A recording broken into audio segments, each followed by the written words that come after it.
Olá, amigos do Esporte em Debate. Estamos de volta com destaque esportivo aqui na TV Assembleia, pelo canal 51.2. Aqui você já sabe, todas as modalidades em dimensão maior na sua televisão. Gente, olha só, o Esporte em Debate de hoje está imperdível e você vai ver. Imperatriz e Moto decidem o Campeonato Maranhense 2018. A reinauguração do ginásio Costa Rodrigues. Você vai ver ainda mais uma vitória do Sampaio Correia na Liga de Basquetebol Feminino. E mais a volta de Zuluzinho aos ringues do MMA. Tudo isso e muito mais na edição de hoje do Esporte em Debate, que já está no ar. E nós começamos o Esporte em Debate de hoje registrando o MMA. É que na semana passada, o repórter Ismael Gama foi conferir de perto como andam os treinamentos do filho do lendário Rei Zulu, o gigante Zuluzinho. É que ele está se preparando para voltar aos ringues. A data já está confirmada. Enquanto isso, Zuluzinho se prepara para voltar em grande estilo no MMA.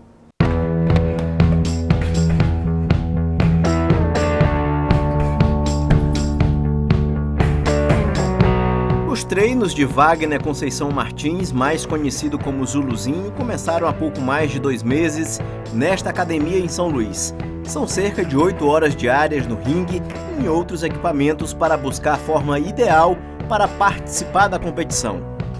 Como ele está baixando de peso, entendeu? E ele é um cara muito alto, a gente está priorizando mais a parte de amplitude de golpe, agilidade, entendeu? A gente está priorizando também a parte do boxe dele, que ele é muito bom de boxe, ele tem uma força muito boa, entendeu? E aproveitar, né, esse peso dele todinho para ele conseguir oprimir o adversário no chão. Ele tem 2 metros de altura, isso é bom? Isso é muito bom, principalmente na questão da envergadura, tá? Ele tem uma amplitude de golpe muito boa, entendeu? Até no jiu-jitsu também, questão do peso, né? Ele consegue bater de mais longe no adversário. Zuluzinho mora na Estiva e treina de segunda a sábado na academia que fica na Avenida dos Holandeses, no Calhau. Com poucos patrocinadores e a falta de recursos para investir na preparação, ele não desanima. Com 39 anos e afastado há 8 do octógono, ele não perde o otimismo para voltar às lutas. Cara, tem que esperar uma vitória, porque eu estou me dedicando, estou treinando bastante, estou a caminho da preparação e trazer a vitória para o nosso Maranhão, né? Alavancar mais uma vez o nome do Maranhão e o nome da minha família fora aí. Além desse tempo todo parado, voltando não está sendo nada fácil, mas estou superando.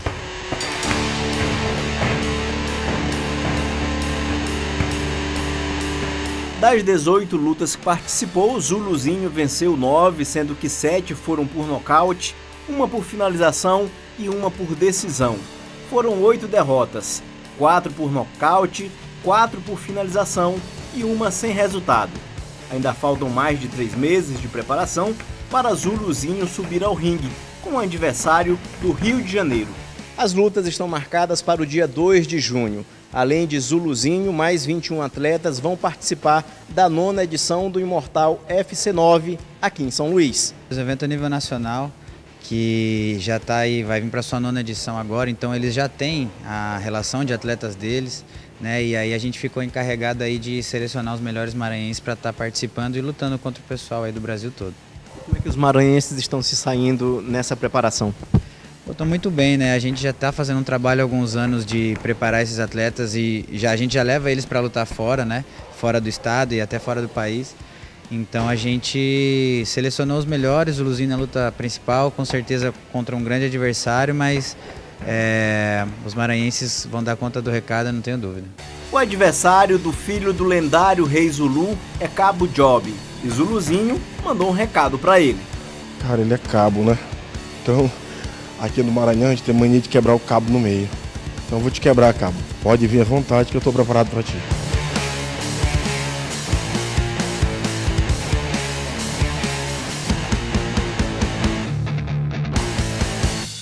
Vocês viram aí o que o Zuluzinho quer fazer com o seu próximo adversário, aliás, o primeiro na volta dele aos ringues no MMA.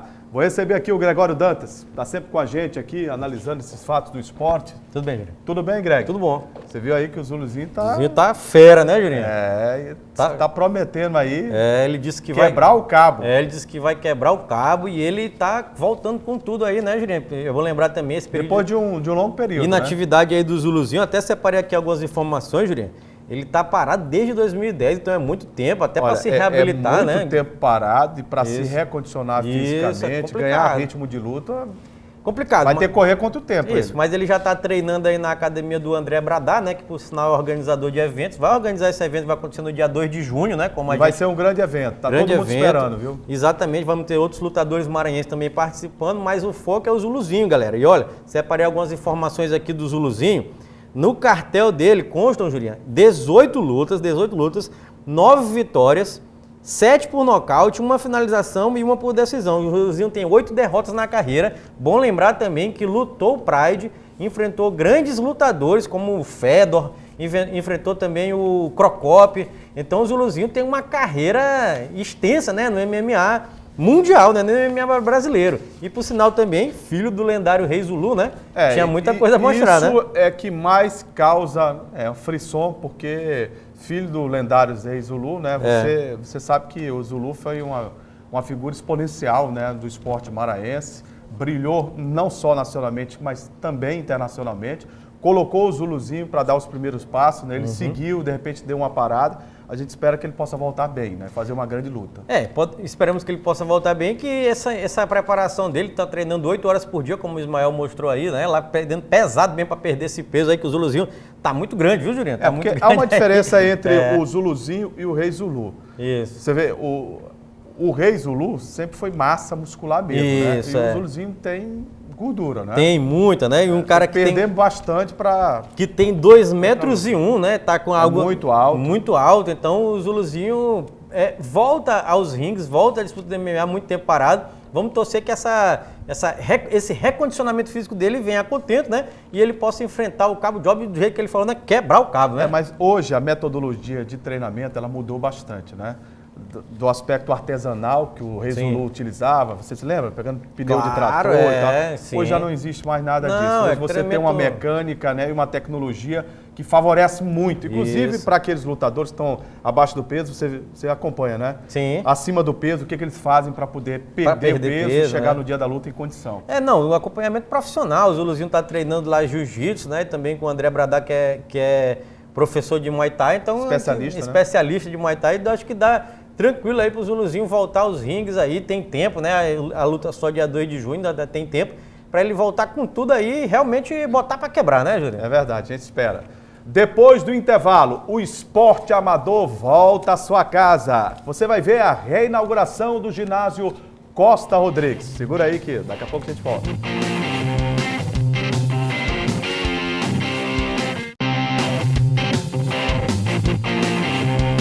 Foi uma espera de uma década, 10 anos sem o ginásio Costa Rodrigues, considerado o coração do esporte amador. E na última sexta-feira, o governador Flávio Dino reinaugurou a Praça Esportiva, que já sediou o jogo da Liga de Basquetebol Feminino e que este ano vai sediar também Jogos Escolares Maranhenses, o GEMES 2018. Veja agora no Esporte Debate como foi a reinauguração do Costa Rodrigues. Um dos principais cenários do esporte amador maranhense está de volta. Foram anos de reforma até ele ficar assim, pronto para receber novamente atletas e torcedores. Seu Domingos Melo trabalhou aqui por mais de 35 anos e lembra com saudade da casa cheia nos dias de jogos. Ele fez questão de comparecer à reinauguração do Costa Rodrigues. É muita emoção e vim para assistir o jogo aqui, porque trabalhei muito tempo na lanchonete. E este ginásio, desde 1979 para 80 que eu vim para cá, né? E tive esse tempo todo com a lanchonete aqui.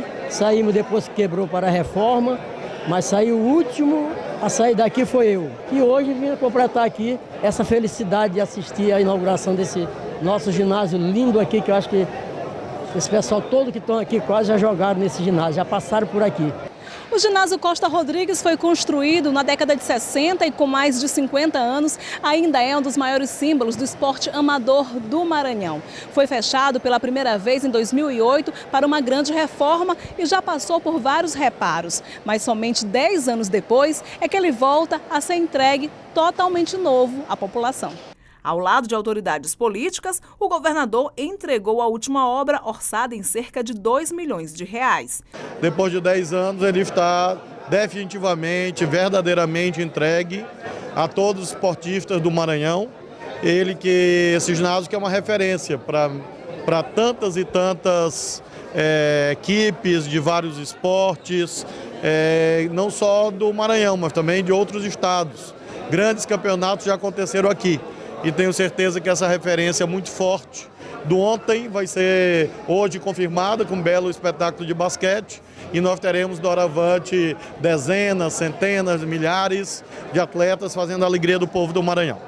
Com os serviços de reforma e adequação, o novo Costa Rodrigues recebeu melhorias na estrutura interna e externa. O ginásio possui 3 pisos e uma arquibancada com 878 cadeiras. Na parte externa, a entrada ganhou um novo visual. O governo Flávio Dino, como é de costume, imediatamente se empenhou para que esses problemas fossem resolvidos. Nós realizamos várias intervenções, de modo a fazer com que a obra ficasse completamente pronta, como é o caso agora. E nós temos esse verdadeiro templo do esporte maranhense, reentregue à população, às comunidades esportivas, para que grandes eventos como esse de hoje possam ser realizados.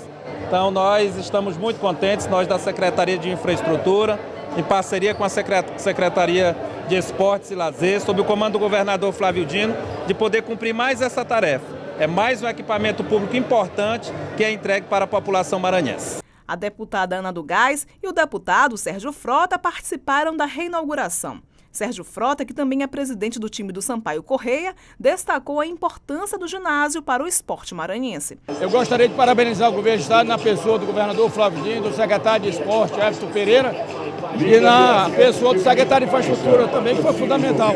O presidente da Federação Maranhense de Basquete também destacou a simbologia do ginásio para o esporte local. Essa aqui é uma casa do atleta maranhense. Aqui se formou craques. Aqui se formou os melhores atletas que o Maranhão já teve. Tião, por exemplo, Gilson, Hermílio no basquete. Então, faltava essa casa. Isso aqui não é só um ginásio, é a casa do atleta maranhense. Na solenidade, também esteve presente o deputado federal Everton Rocha. Ele se pronunciou sobre a reforma do ginásio depois de várias polêmicas envolvendo a obra. Hoje, o governador Flávio Dino encerra essa página tão triste de perseguição, essa triste página para trás, porque todo mundo, e hoje, 2 ex-secretários da governadora Roseana afirmaram em entrevista que a paralisação dessa obra foi por uma decisão política. E, infelizmente, essa política pequena foi que o povo do Maranhão disse não, por isso que elegeu o governador Flávio Dino e agora ele começa a fazer a política grande, terminando obras e botando o Maranhão para frente. Na reabertura oficial do Costa Rodrigues, o esporte entrou em cena, ou melhor, em quadra. A reestreia foi com a partida do basquete feminino. O Sampaio enfrentou o time do Catanduva pela LBF e deu um show, fechando o placar com 85 pontos contra apenas 42 do adversário. Nada melhor do que uma vitória na volta do tradicional Costa Rodrigues. Me deixa muito orgulhoso e uma honra de poder voltar a jogar aqui. E o basquete tem uma casa aqui com muitos torcedores, a casa vai encher hoje. O apoio da torcida vai ser muito importante hoje. Eu acho que para a cidade foi uma coisa boa, a torcida compareceu, a torcida ficou super feliz, vi várias pessoas falando que tinham bastante lembrança dessa quadra.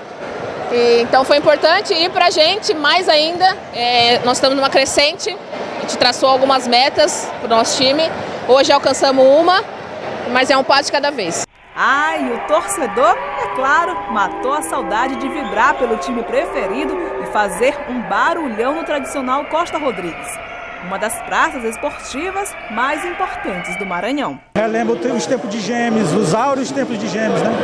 Com grandes jogos, grandes participações de escolas maranhenses nessa época boa. Ô Greg, foi uma espera de 10 anos, mas que agora o ginásio voltou para ser palco dos grandes momentos do esporte maranhense, já recebeu uma partida da Liga de Basquetebol Feminino, vem aí os Jogos Escolares Maranhenses, e é muito importante, né? Ter o ginásio Costa Rodrigues, não só pelo espaço físico, pela localização, mas por ser uma praça emblemática para o esporte amador maranhense. Né? Julião, é uma praça simbólica do esporte amador maranhense, como você já lembrou, principalmente do basquete, né? Que já teve várias decisões importantes, Jogos Escolares Maranhense, basquete, e também agora foi a reinauguração. Não só o basquete, futsal. Nós tivemos um título de handebol conquistado pelo Maranhão, né, lá dentro. Nós tivemos vários zonais Taça Brasil de futsal também realizados lá dentro, jogos de seleção brasileira de voleibol. Exato. Quer dizer, tem uma história, né, o Costa Rodrigues. Não, é uma história enorme e uma história que ficou por muito tempo assim abandonada, né? 10 anos, tivemos vários problemas nesse período de 10 anos aí que fizeram com que o ginásio não fosse entregue à sociedade, ao desporto maranhense, mas agora está tudo resolvido, aleluia, graças a Deus, torcemos para que tudo fique do jeito que está hoje, né? Porque está muito bonito, as informações, as imagens vocês puderam ver, tem uma fachada belíssima, né? Com grafite e tal. Tem alojamento, Jurinho, agora lá, para 2 alojamentos para 40 pessoas auditório, cada um. Né? Auditório, as salas das federações, Jurinho. São 10 salas de federações, porque lá funcionava federação de basquete, de voleibol, de handebol, né? De ciclismo, de futsal, né? Sim. E aí volta para lá, e aí tudo com climatizado, com ar-condicionado. Nós tivemos vários problemas aqui durante esse período que o Costa Rodrigues ficou fechado, de presidente que inclusive veio aqui no nosso programa Esporte Debate reclamar que a sede da federação era a casa dele ou o carro. E agora não, agora as federações voltam a ter sua casa, o esporte maranhense volta a ter sua casa mais tradicional, que é o ginásio Costa Rodrigues, é o coração do esporte maranhense, né? Todo mundo pode falar isso. É verdade. Jurinha, são 848 cadeiras, se eu não me engano. Agora, tem muita gente que não sabe a importância de um retorno como esse do ginásio Costa Rodrigues. Vou dar, entre todos aqueles que você já falou, elementos aí que são básicos, importantíssimos, tem também, as federações reclamam muito de não ter praça para realizar treinamentos. Verdade. Treinamentos, inclusive, das suas seleções. E agora, eles terão um horário para fazer esse treinamento também no ginásio Costa Rodrigues. Isso, mais uma opção, porque a gente aqui tem um problema crônico em São Luís, Maranhão como um todo, mas especialmente em São Luís. Praças, né? Falta de praças esportivas, temos poucos, a gente pode contar aqui na mão as praças esportivas que são disponibilizadas para treino de equipes, treino de seleções, das diversas modalidades, e aí surge mais uma opção agora, né, com esse critério que você acabou de falar, com horário determinado para o treino, né, para os treinamentos das equipes. Então, é muito importante, o governador está de parabéns entregar isso aí, ficou muito bonito o prédio lá, tomara que seja, que tenha manutenção, né, que continue assim, que continue bonito e que o poder público não esqueça mais o Costa Rodrigues como ele foi esquecido por 10 anos, né, muito tempo, né, verdade, muito tempo ser uma praça tão importante, né. Isso. E por falar no ginásio Costa Rodrigues, na sua reinauguração, ele foi palco de mais uma grande exibição do Sampaio Corrêa Basquete, que, olha, está com tudo e não dá prosa a ninguém na Liga de Basquetebol Feminino. A reestreia do ginásio Costa Rodrigues foi com o pé direito e trouxe sorte para as meninas do basquete do Sampaio Corrêa. A semana toda a gente se preparou muito bem para esse jogo, tá? É um jogo que a gente vai enfrentar a lanterna e a gente não pode tirar a guarda. Pelo contrário, a gente tem que jogar dentro das nossas características, com uma defesa muito forte e uma agressividade no contra-ataque excelente. Com certeza é um momento histórico para nós, é uma grande honra para o Sampaio Basquete poder estar aqui reabrindo, né, o Costa Rodrigues, e a gente espera, né, fazer um grande jogo, aí dar essa vitória que seria o nosso maior presente para o estado do Maranhão e para a abertura do Costa Rodrigues. Sem muitas dificuldades, elas fecharam o placar com 85 pontos contra apenas 42 do time do Catanduva, de São Paulo. Para a Duda, foi emoção jogar pela primeira vez em uma das praças esportivas mais importantes do estado e ainda jogar pelo Sampaio. É uma emoção muito grande porque na minha época de Gêmeos eu não tive a oportunidade de estar jogando aqui porque já estava fechado. E ser o nosso segundo jogo aqui dentro de casa, sendo Costa Rodrigues, sendo, vamos supor, no coração da cidade, no centro, que eu espero que tenha uma plateia muito grande, cheia, que venha nos presenciar num ginásio ótimo como esse aqui. Então vamos ao jogo. Pois é, com o dobro de pontos mais um, a Bolívia venceu em casa o lanterna da competição.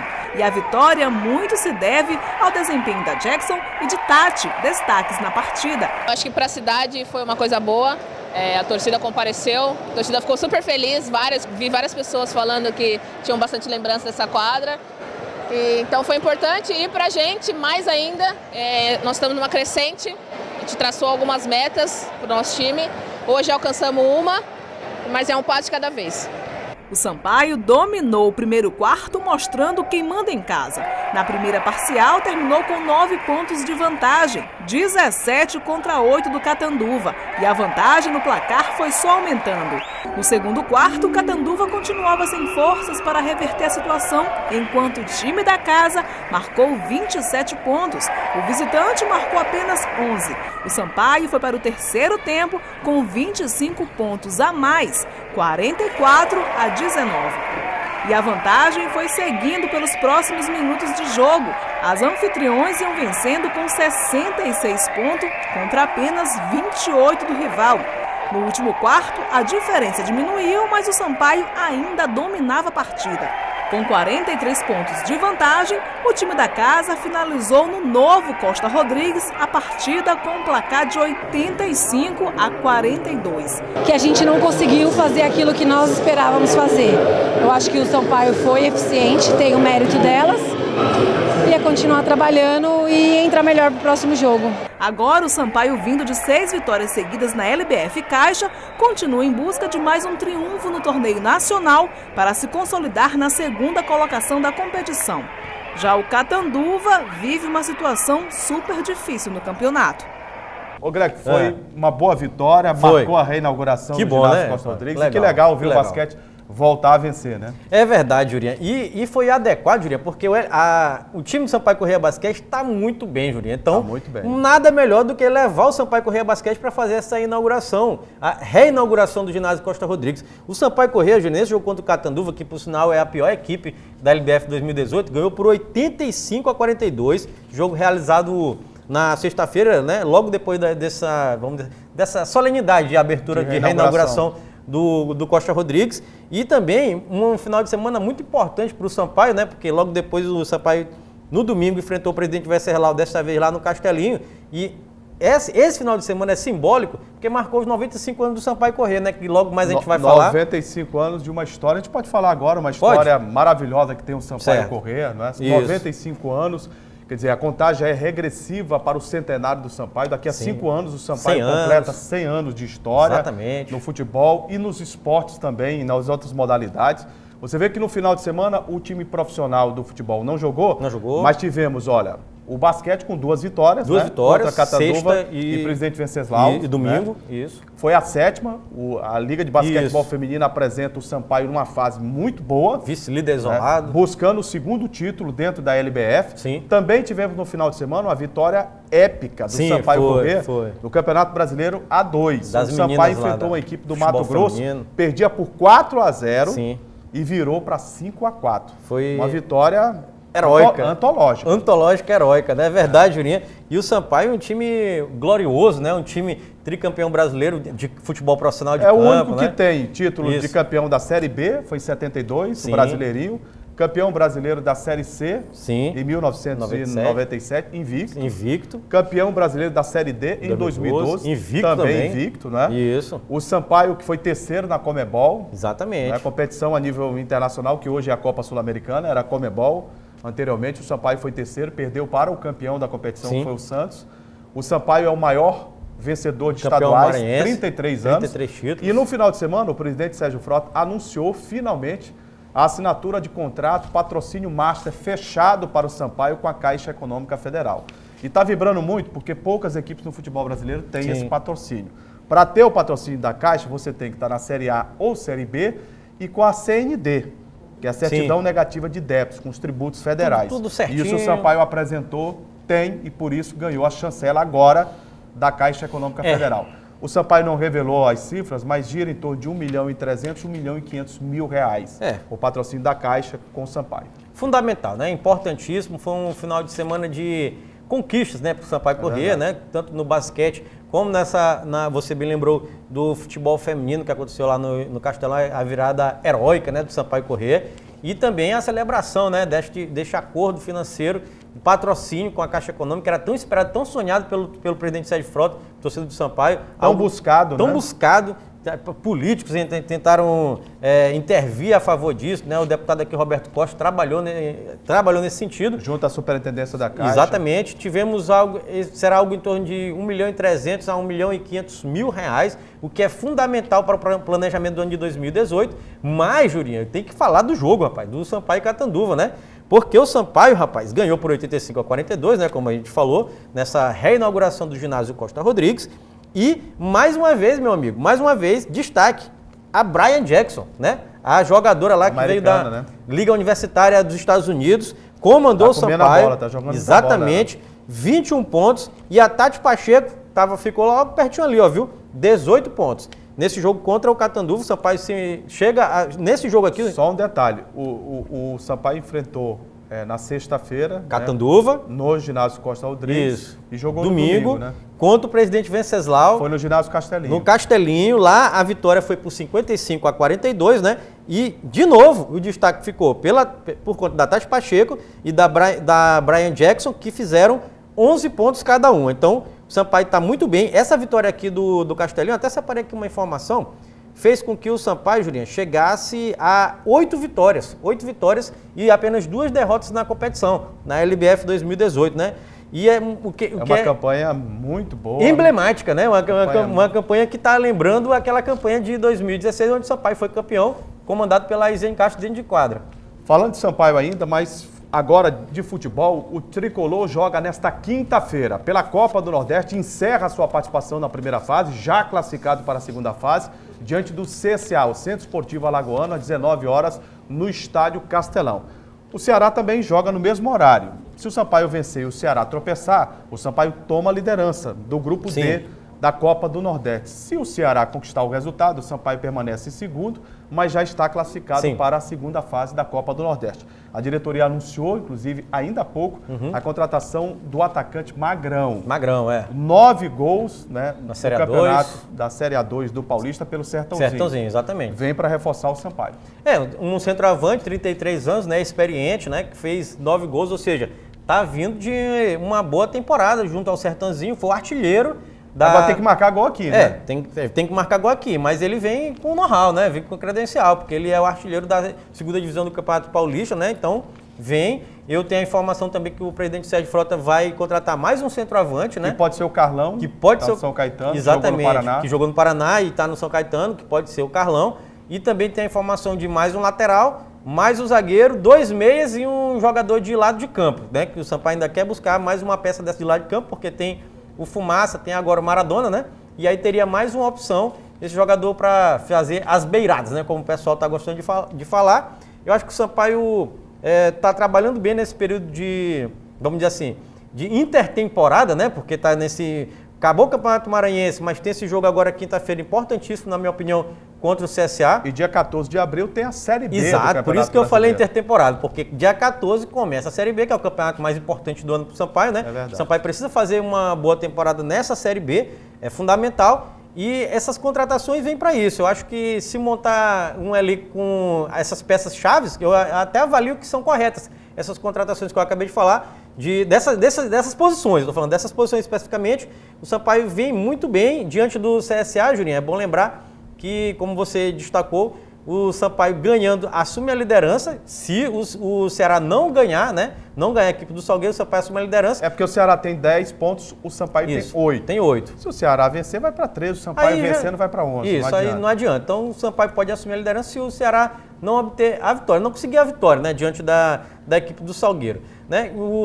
É bom lembrar também que o Ceará está bem no Campeonato Cearense, tá bem, ganhou agora a semifinal, ganhou 6-0 na semifinal, está embalado, né? Então, apesar de ser... Vai ser complicado. Vai ser complicado, apesar de ser complicado, mas o Sampaio tem que buscar a vitória. É verdade. Depois do intervalo, Campeonato Maranhense, o Imperatriz goleia o São José e fará a decisão do estadual com o Motoclube. Segura aí que daqui a pouco a gente volta.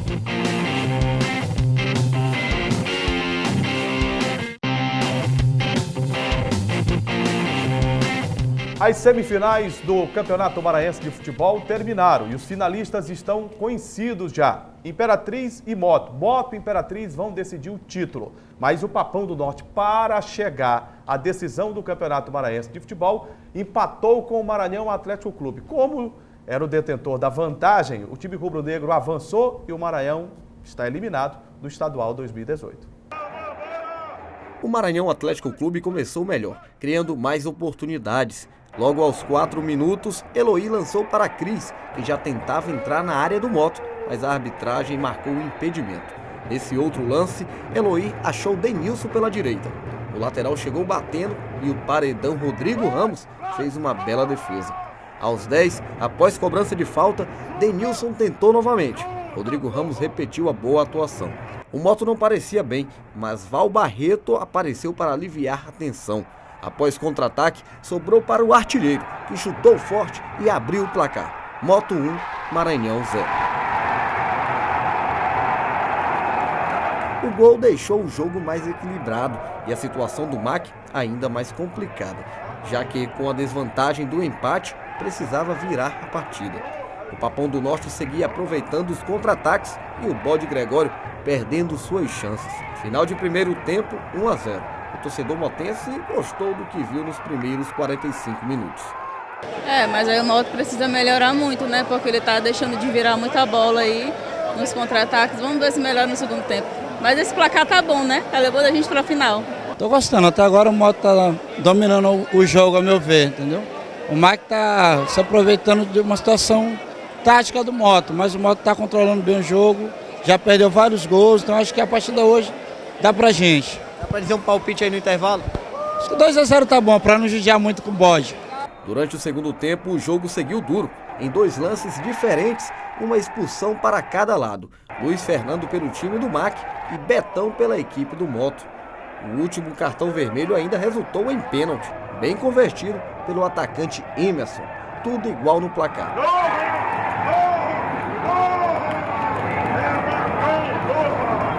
A situação parecia indefinida.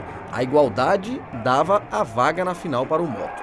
O jogo foi disputado até os últimos minutos com jogadas perigosas e o Maranhão Atlético Clube todo no setor ofensivo. Rodrigo Ramos ainda fez essa bela defesa nos acréscimos. Mas o apito final consagrou a classificação motense e a euforia tomou conta da torcida rubro-negra.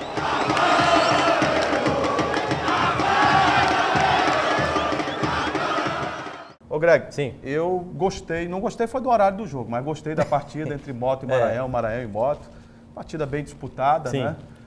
E o Moto levou a melhor, entendo até que com merecimento, né? Pelo que fez no confronto diante do Maranhão Atlético Clube e por tudo aquilo que tem feito e superado no Campeonato Maranhense. É verdade, Juliano. Até o Maranhão até tentou, né, de alguma forma conseguir a vitória, né, que era o único resultado que interessava para o Bode Gregório, né? Mas não deu certo. O Meio até foi mais, vou te chamar assim, mais corajoso, né, mais agressivo. Diga-se de passagem que ele modificou a forma de jogar do Maranhão, veio com 2 meias, isso, acrescentando Felipe Costa, meia, com exatamente. o Valber, com o Eloy como segundo volante, mas se apresentando também. Isso, aparecendo ali. Colocou pelo lado direito, né, o Emerson. E o Cris também. Para encostar no Cris lá na frente, exatamente, no centroavante, mas não deu. Criou algumas oportunidades, esbarrou também no goleiro Rodrigo Ramos. Fez defesas importantes. O que ele pegou nesse jogo foi uma coisa impressionante, né? É verdade. O Rodrigo Ramos fez defesas importantíssimas. Eu queria destacar, além do Rodrigo Ramos, também o goleiro Fábio do Maranhão, para mim também fez algumas defesas interessantes. E o Val Barreto, que para mim foi o melhor em campo da equipe do Moto no primeiro tempo do jogo, que fez o gol do Moto, inclusive. Depois, no segundo tempo, tivemos um pênalti, né? Que até agora, não sei se você já conseguiu. Eu já vi as imagens, né? Lá descobriu? de cima ficou, mais houve a penalidade. Houve, né? Foi Então, do Betão. houve a penalidade do Betão, né? E o Emerson bateu o pênalti, fez o gol da equipe do Maranhão, acabou 1-1. No final do jogo, como o Julian destacou aqui, Rodrigo Ramos fez grande defesa, que o Maranhão partiu para cima com tudo, não tinha mais nada a perder, né? Tinha que fazer um gol de qualquer jeito.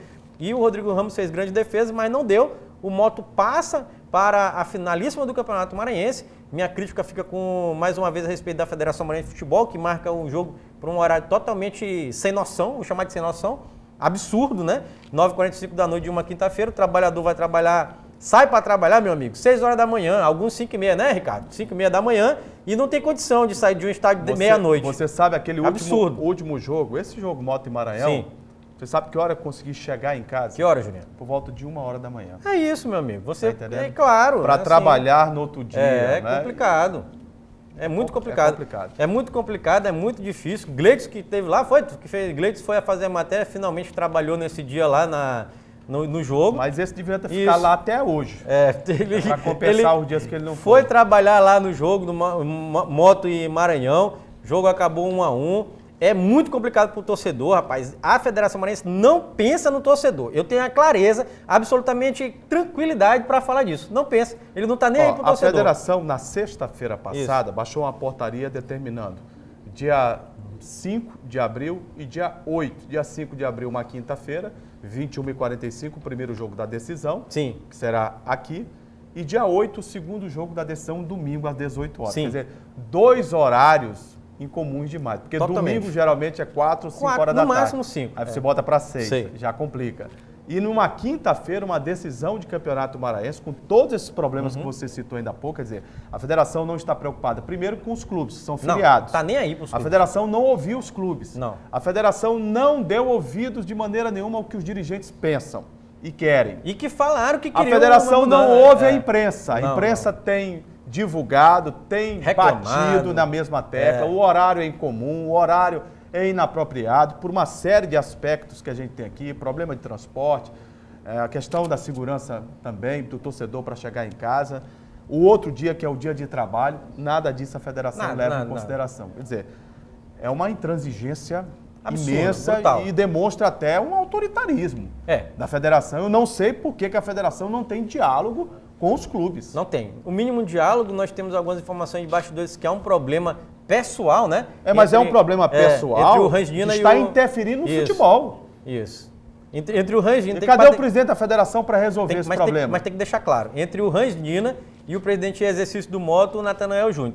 Existe esse problema pessoal, informações de bastidores, que até eles propagam esse desentendimento nas redes sociais. Eles se agridem por várias vezes nas redes sociais, através do presidente do Moto Clube Interino, o Natanael Júnior, e o diretor de competições da FMF, o Rangina. Ficam se agredindo através de redes sociais, uma coisa que não tem cabimento. Caberia ao presidente da Federação Maranhense tomar uma providência. Exatamente. Tá entendendo? Os dois, essa coisa de um tá agredindo o outro, isso eu vejo que é uma infantilidade. Não existe. Né? Não existe isso. O presidente do competição Moto tem que defender rapaz. os interesses do Moto. Uma competição profissional. O diretor de competições da federação tem que entender que lá ele está ali para representar uma entidade que precisa ouvir os clubes. Sim. Não existe futebol sem clubes, mas existe futebol sem federação. Existe. Tá entendendo? Existe. Jurinha, para falar só mais um detalhe sobre esse confronto aí, sobre esse problema da Federação Maranhense, é com relação à tragédia que é o público no estádio.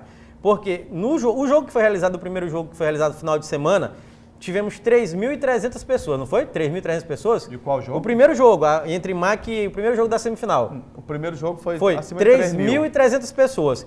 Esse segundo jogo, marcado para 9h45, tivemos 1.600 pessoas.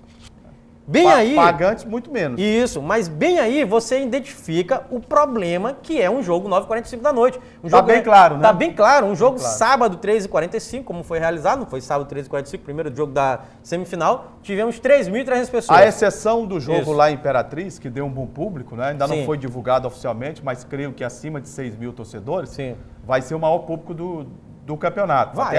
Até aqui. Mas você tirando esse jogo, né, do Imperatriz contra o São José, o maior público foi Sampaio Moto, 4.000 e mais alguma coisa de torcedores pagantes. Não dá. Quer dizer, um público pequeno, né? Não dá para fazer futebol profissional desse jeito e como você bem lembrou, Jurinha, a federação repetiu o erro, né? Marcou novamente para quinta-feira, dia 5, no Castelão, primeiro jogo da decisão, né? 9h45 da noite, você já lembrou, e a finalíssima para as 6 horas. Eu tenho informações de que houve uma representação junto à promotoria do consumidor, né, em relação a esse jogo de quinta-feira marcado para o dia 5 de abril. A promotora Lídia Cavalcante deve se manifestar sobre esta representação. Agora, eu sugiro aos dirigentes da federação que não deixe essa situação esbarrar na justiça.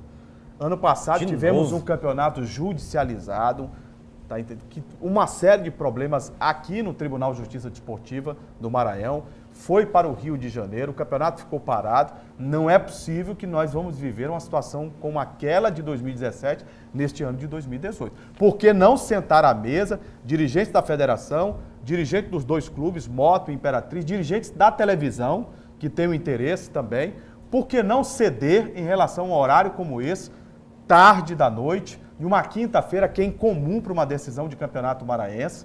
Aí alguém pode perguntar, não, mas a Copa do Nordeste e a Série B do Campeonato Brasileiro tem jogos nesse horário, alguns tem. Campeonato Série Só A, que a Copa do Nordeste paga R$700 mil. Paga. Só que a Série B do Campeonato Brasileiro também. paga 4 milhões e mais alguma coisa. Para os clubes. Para os clubes. E a TV tá pagando quanto, Jurinho? Nada. Nada? Aqui no Maranhão, ô terra boa. Você sabia? Por quê, Jurinho? Porque no restante do planeta Terra, todos os campeonatos estaduais transmitidos pela televisão, a televisão paga os clubes. Estaduais não, estaduais, nacionais, regionais. Todos os campeonatos. Todos, de modo geral. De modo geral. Aqui no Maranhão é uma modalidade nova, e inclusive eu soube que dirigentes das principais televisões, anote aí, do mundo, CNN, BBC de Londres, Al Jazeera. Eles vão desembarcar aqui porque querem saber uma fórmula de transmitir o Campeonato Maranhense para faturar. Né? Rapaz, Jurinho, isso é um assunto tão engraçado, não dá nem para... Eu não consigo entender também, ninguém consegue entender. Seria como se não fosse trágico, né? É uma piada, rapaz. Na verdade, isso é uma piada porque aqui, como você bem lembrou, é o único lugar do mundo onde a TV ela não paga os clubes. Ela recebe para receber. De um futebol já está pré-falimentar. Não, está falido, é inacreditável. Eu gostaria de ressaltar essa classificação da equipe do Moto, que é impressionante. O Moto tem 2, 3 meses de salário atrasado, rapaz. É uma coisa assim, é uma superação absurda, rapaz. Uma superação absurda do Massinho e do elenco. E não tem responsabilidade dessa superação aí da diretoria do Moto. Porque a diretoria do Moto está se mostrando mais uma vez, infelizmente, totalmente incompetente, né? Porque deixa o time com 2, 3 meses de salário atrasado, isso não é justo para ninguém, né, Juninho? O trabalhador tem a conta, não tem, Ricardo? A conta do colégio do filho, tem conta de luz, de água, tem a feira da semana, e aí como ele vai pagar? Não tem como pagar, meu amigo, não tem como pagar, não é isso? Mas aí a diretoria quer levar o jogo para o final de semana para faturar, a federação não deixa. Aí é complicado, Isso, né? A federação não deixa, e é bom lembrar aqui, falando do jogo essa finalíssima entre Imperatriz e Moto, Jurinho, vai ser osso duro de roer. Vai ser osso duro de roer, e é bom lembrar que questão de regulamento, o Imperatriz superou o Moto nos pontos. O Imperatriz empatou. 17 a 17. O Imperatriz chegou a 17 pontos, o Moto já tinha 17. Exatamente. Mas no primeiro critério, que é saldo de vitórias, o Imperatriz tem 5, o Moto 4. Exatamente. Por isso, essa final será realizada em Imperatriz, porque quem tem mais, vamos dizer, quem está na frente... E lá eles já ficaram doidos da cabeça, porque lá o horário para eles melhor é sábado 7 à noite. horas, né? E não no domingo, 18 horas. Isso, lá eles gostam de sábado 7 horas, tradicional da cidade de Imperatriz. Quer dizer, uma decisão como essa da federação não agradou a ninguém. Não, ninguém. Não agradou a ninguém, e é bom lembrar também que o Imperatriz acumula outra vantagem, que é a vantagem do placar agregado. De resultado de placar agregado, o Imperatriz será campeão. Por exemplo, se for 0-0 e 1-1, Imperatriz campeão, né? Se for 1-0 Moto e 1-0 Imperatriz lá, Imperatriz campeão. É verdade. Então o Imperatriz acumula algumas vantagens. Decidir em casa e mais essa vantagem do placar agregado. Não é isso? É verdade. Gente, chegamos ao final do Esporte em Debate. Gostaríamos de contar sempre com a sua honrosa e indispensável audiência, toda segunda-feira às 8 da noite, aqui na tela da TV Assembleia, canal 51.2 e também na TVN, no canal 17. Com a reprise do programa, às terças-feiras, em 2 horários, às 7h30 e às 2h30 da tarde. Ô Greg, os canais de interação para o telespectador participar, através do WhatsApp, do site da TV Assembleia. Pois é, Julião. O telespectador pode contribuir com o nosso programa através do nosso canal de interação. Primeiro, o nosso site, que é o al.ma.leg.br. Tem também o telefone da nossa redação, que é o 3269-3828. Nosso WhatsApp que está passando aqui embaixo da sua tela. E o nosso programa estará completo, na íntegra, bonitinho, para você comentar, curtir, compartilhar a partir de amanhã em todas as redes sociais da Assembleia, viu? Facebook, Twitter, Instagram, vai estar tudo completinho, legal. Né? Então, curta e compartilhe. Isso. Gregório Dantas, um abraço. Um abraço, meu amigo. Sempre uma honra estar com você. Mesmo. Gente, um abraço e até a próxima. Valeu, galera. Até a próxima.